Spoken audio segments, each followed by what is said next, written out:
Assalamualaikum warahmatullahi wabarakatuh.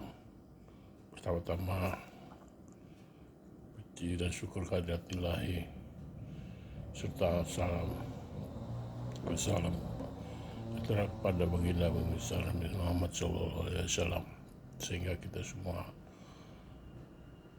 diberikan kesehatan, dikuatkan keimanan untuk mencapai cita-cita para pendiri bangsa ini. Adapun hal ini saya sampaikan dalam rangka ingin ikut menyumbangkan pikiran dari pengalaman hidup saya selama saya bekerja sejak periode awal hingga akhir ini, baik di pemerintahan sebagai konsultan swasta, pemerintah, maupun sebagai organisasi masyarakat, pendiri organisasi masyarakat, forum komunikasi pengusaha kecil menengah Indonesia. Alhamdulillah, ya Allah, saya berdoa atas nama rakyat, artinya rakyat saya, anak-anak saya, istri saya, semoga Allah dan masyarakat Indonesia bisa segera memilih Bung Anies Baswedan dan Caimin. Setelah saya mempelajari dan mendengar, terutama terakhir adalah wawancara dengan Mata Najwa. Semoga sumbangan pikiran ini bisa dijadikan masukan atau usulan untuk kabinet yang akan datang. Pertama-tama saya ingin mengatakan bahwa yang dicita-citakan oleh Bung Anies dan Bang Surya Paloh itu adalah cita-cita yang mulia, tapi kita harus realistis, kita harus berpikir keras bahwa hal ini tidaklah mudah. Kenapa tidaklah mudah? Karena sudah mengguritanya oligarki yang dibuat oleh siapa? Yang dibuat oleh periode pemerintahan yang tidak pernah dikendalikan, sehingga 30 tahun mereka sudah berurat berakar mendalam di bumi ini. Jadi periode 5 tahun tidaklah cukup untuk bisa mengembalikan kesejahteraan keseluruhan seperti cita-cita para pendiri. Oleh karenanya saya berdoa, pertama, mudah-mudahan Bung Anies dan Caimin Allah ridhoi menjadi presiden dan wakil presiden Republik Indonesia di 2024. Dan saya juga berdoa semoga ini tidak cukup satu kali, semoga Allah juga perpanjang kalau sekiranya yang disampaikan selama ini benar-benar dilaksanakan di dalam periode tahun pertama, di periode pertamanya. Kita berdoa semoga itu menjadi 2 kali minimal. Bung Anies dan Mas Imin, 30 tahun pemerintahan Pak Harto dengan konsep trickle down effect itu tidak berhasil. Dan sungguh kita sebagai rakyat kecewa, dikiranya kita rakyat ini bodoh. Sehingga saya pun pernah menggugat ke Pak Haris Suhut, kenapa tidak diberhentikan, didiamkan sampai Pak Harto jatuh sendiri. Penjelasan Pak Haris cukup waktu itu. Tahun 81 beliau minta Pak Harto turun, tapi tidak dilaksanakan, minta 1 periode lagi.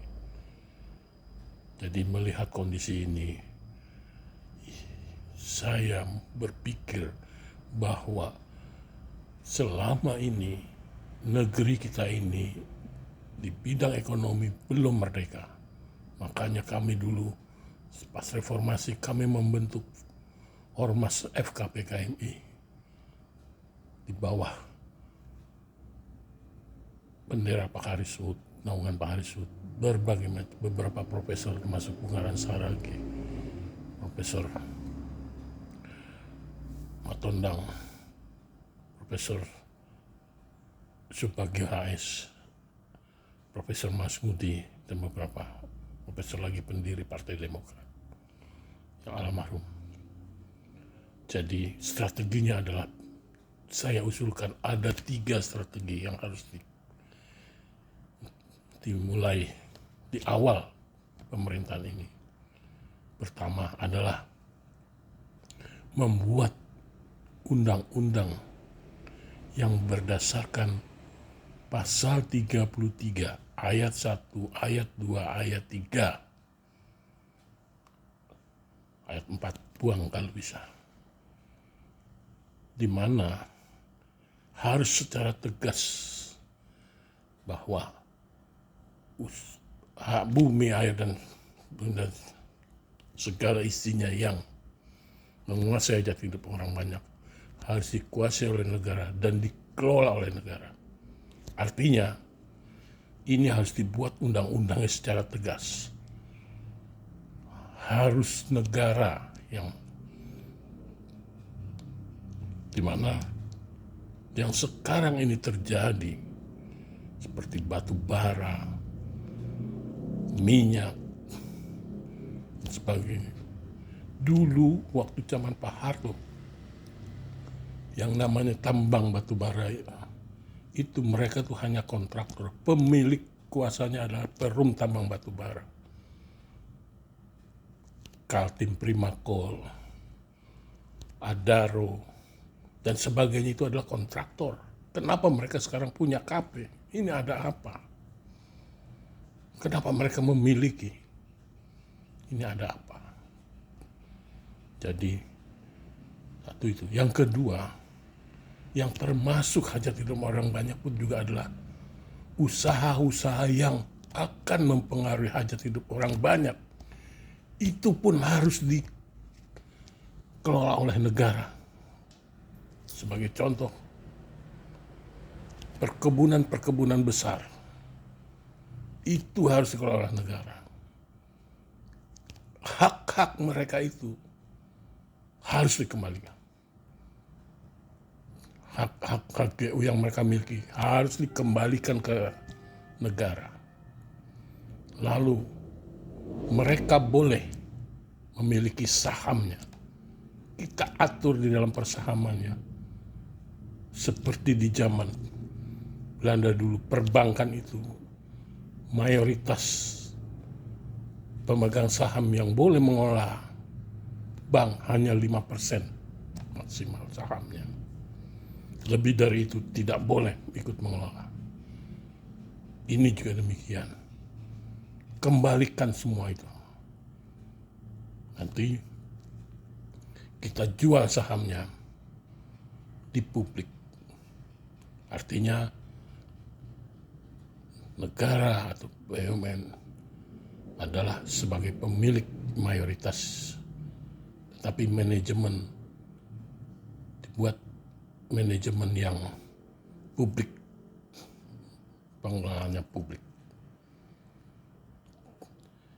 Yang kedua, yang menyangkut dalam pasal 33 bahwa usaha itu adalah sebagai usaha bersama, secara gotong royong dan sebagainya. Ini harus diatur. Di zaman Belanda, pengusaha-pengusaha pribumi, non-pri, itu tidak boleh berusaha di desa-desa. Mereka boleh hanya di tingkat kecamatan. Artinya, sebagai usaha bersama, artinya kita harus membagi, negara ini harus membagi mana yang merupakan usaha rakyat, mana yang usaha menengah, usaha besar. Ini harus diatur dengan undang-undang. Dengan cara pemaksaan kalau perlu. Yaitu mereka wajib menjual sahamnya kalau sekarang mereka masih memiliki. Sehingga oligarki, apapun enggak, termasuk perbankan, itu juga akan mempengaruhi hajat hidup orang banyak. Diatur persahamannya. Maksimal 5% boleh mereka jadi pengurus.